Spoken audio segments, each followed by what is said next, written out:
இன்னைக்கு நம்ம பார்க்க போகிற ரெசிபி என்னன்னு பார்த்தீங்கன்னா ஒரு மோர் குழம்பு ரெசிபி. ஒரு டிஃப்ரெண்ட்டான ஈஸியாக குயிக்காக செய்யக்கூடியது. வாங்க இந்த மோர் குழம்பு ரெசிபியை எப்படி செய்யலாம்னு பார்க்கலாம். வாங்குவோம் ஃப்ரெண்ட்ஸ். இன்னைக்கு ஒரு டிஃப்ரெண்ட்டான சிம்பிளாக ஈஸியாக செய்கிற ஒரு மோர் குழம்பு. அதுக்கு பேன் வச்சுக்கலாம், கொஞ்சம் எண்ணெய் ஊற்றிக்கலாம், கொஞ்சம் கடுகு, உளுந்து, கொஞ்சம் உளுந்து போட்டாச்சு. காஞ்ச மிளகாய் கொஞ்சம் போட்டு 2 போட்டுக்கலாம். அப்புறம் பொடியை நறுக்குன வெங்காயம்,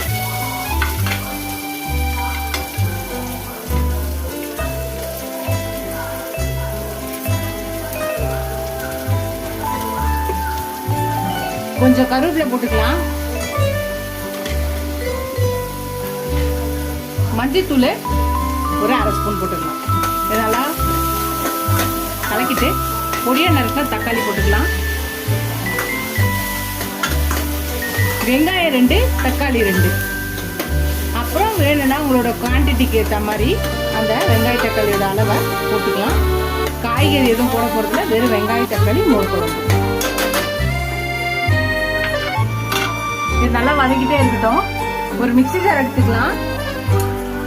இதில் ஒரு கை தேங்காய் போட்டுக்கலாம். நீங்கள் மோர் குழம்பு ரெசிபி செஞ்சுருப்பீங்க, ஆனால் இந்த டைப்பில் மோர் குழம்பு செஞ்சுருக்கீங்களான்னு தெரியல.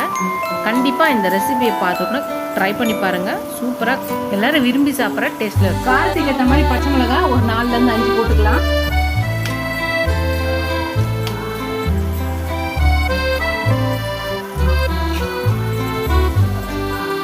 ஊற வச்ச பச்சரிசியை தோரம்பருப்பும் போட்டுக்கலாம். ஒரு 1/2 மணி நேரமாவது ஊறி இருக்கணும்.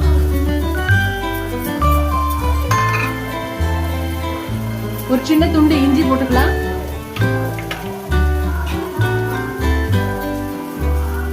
ஒரு 4 பல்லு பூண்டு,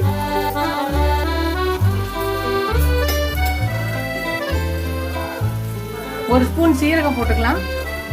ஒவ்வொரு நாளும் ஒவ்வொரு ரெசிபீஸும் டிஃப்ரெண்ட்டாக செய்யும்போது, டிஃப்ரெண்ட் வேல செய்யும்போது பசங்களுக்கும் விரும்பி சாப்பிடுவாங்க, நிறைய சாப்பிடுவாங்க. வீட்டில் இருக்கவங்க எல்லாரும் சாப்பிடும்போது நம்மளுக்கு இன்னும் ஃபுல் சாட்டிஸ்ஃபேக்ஷனாக இருக்கும். 2 ஸ்பூன் தயிர். இப்போ இது எல்லாத்தையும் நல்லா பேஸ்ட்டாக அரைச்சி எடுத்துகிட்டு வந்துடலாம். ஒரு ரெசிபி எல்லோரும் விரும்பி சாப்பிட்டாங்கன்னா நம்மளுக்கு புது புது ரெசிபிஸ் ட்ரை பண்ண ரொம்ப ஆர்வமாக இருக்கும். நம்ம பேஸ்ட்டை அரைச்சிட்டு வந்தாச்சு. இப்போ இதை ஊற்றிடலாம். இதே சேர்த்து ஒரு வாட்டி நல்லா கலந்துக்கலாம்.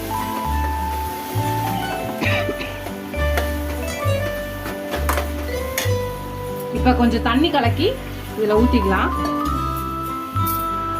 நீங்களும் இந்த மாதிரி வீட்டில் புது புது ரெசிபி ட்ரை பண்ணுவீங்களா, இல்லை ஒரே மாதிரி ரெசிபிஸ் தான் செய்வீங்களான்னு சொல்லுங்கள். சில நேரத்தில் நம்ம புது ரெசிபிஸ் சொதப்போம். இருந்தாலும் அதுக்காக நம்ம ட்ரை பண்ணுறது எப்பயுமே விட்டுறக்கூடாது. இது தேவையான அளவான உப்பு போட்டுக்கோங்க. இது நல்லா கலக்கிக்கோங்க.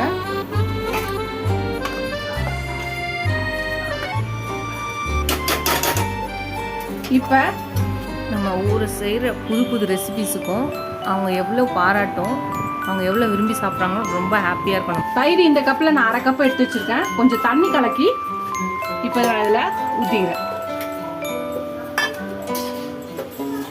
இப்போ அதையும் சேர்த்து நல்லா கலந்துக்கலாம். இது ஊற்றினோன்னே ரொம்ப நேரம் கொதிக்கக்கூடாது. ஒரு 2 நிமிஷம் இருந்தால் போதும். லைட்டாக கலக்கி விட்டுட்டு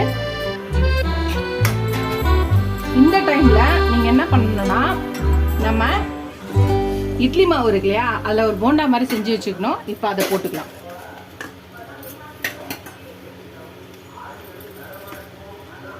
எல்லாத்தையும் போட்டாச்சு. இப்போ எல்லாத்தையும் சேர்த்து ஒரு கலக்கிட்டு